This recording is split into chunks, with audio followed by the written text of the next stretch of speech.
देश के अंदर भाजपा सरकार आई है, इन्होंने बेचने के अलावा कोई काम नहीं किया।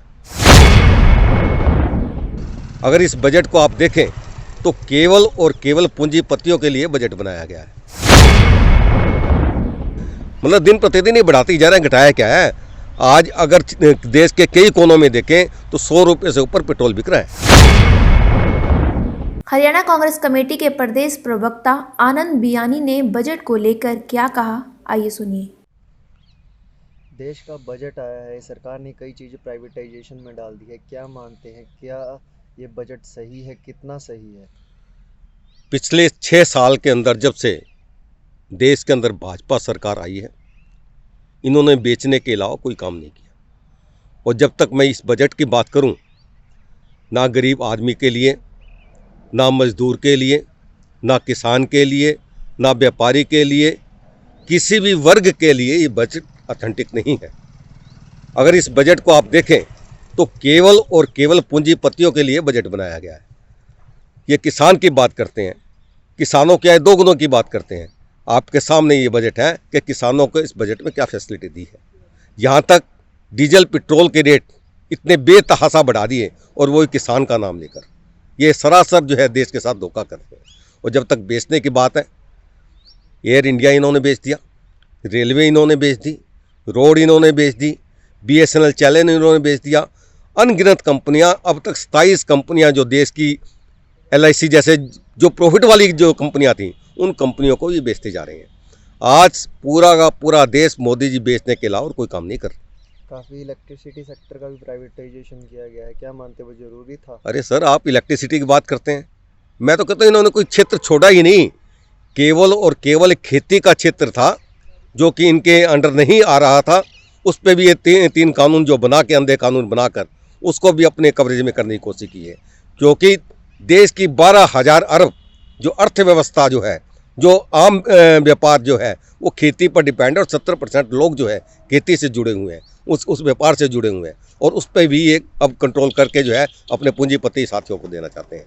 कहीं ना कहीं जो है किसान आंदोलन के अंदर है, जो पेट्रोल का मुद्दा है वो सामने उजागर नहीं होके आया है। पेट्रोल की जो है कीमतें काफ़ी बढ़ गई हैं, उसके बारे में आप क्या कहेंगे? आप खाली पेट्रोल की कीमत, मैं कहूँ डीजल भी तो कितना बढ़ा दिया। आप देखें, पेट्रोल से ज़्यादा तो डीजल बढ़ा दिया है, जो कि किसान की यूज की चीज़ है। मतलब दिन प्रतिदिन ही बढ़ाते जा रहे हैं, घटाया क्या है। आज अगर देश के कई कोनों में देखें तो 100 रुपये से ऊपर पेट्रोल बिक रहा है।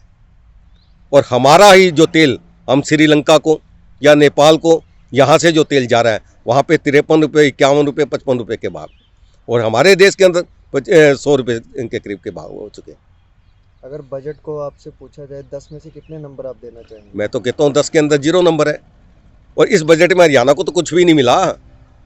इस बजट में हरियाणा के लिए कोई प्रावधान नहीं है, किसी भी प्रकार का हरियाणा को लाभ नहीं दिया गया है। और ख़ास करके हरियाणा और पंजाब के अंदर किसानी ज़्यादा है। और यहाँ पर जिस प्रकार की व्यवस्था, जैसे अब युवाओं की बात करें, 32.5% युवा यहाँ पे बेरोजगार चल रहे हैं। किसी एक युवा के लिए उन्होंने काम किया तो बता दें। तो मैं तो इस बजट के लिए एक ही बात कहूँगा कि इस बजट को दोबारा पुनः सरकार को सोचना चाहिए और सही तरीके से बजट लागू करें, ताकि प्रदेश को भी फ़ायदा और देश को भी फ़ायदा।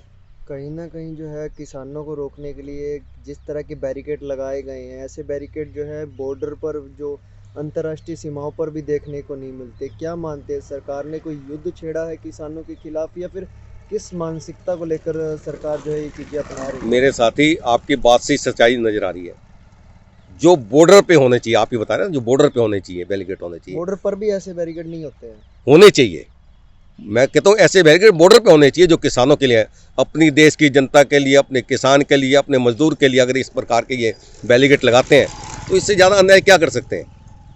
ये बॉर्डर के ऊपर लगाते हैं, जो चीन सीमाएँ जो है, चीन के लोग जो हमारे अंदर घुसते जा रहे हैं, वहाँ पर ये बैरिकेड लगाते हैं।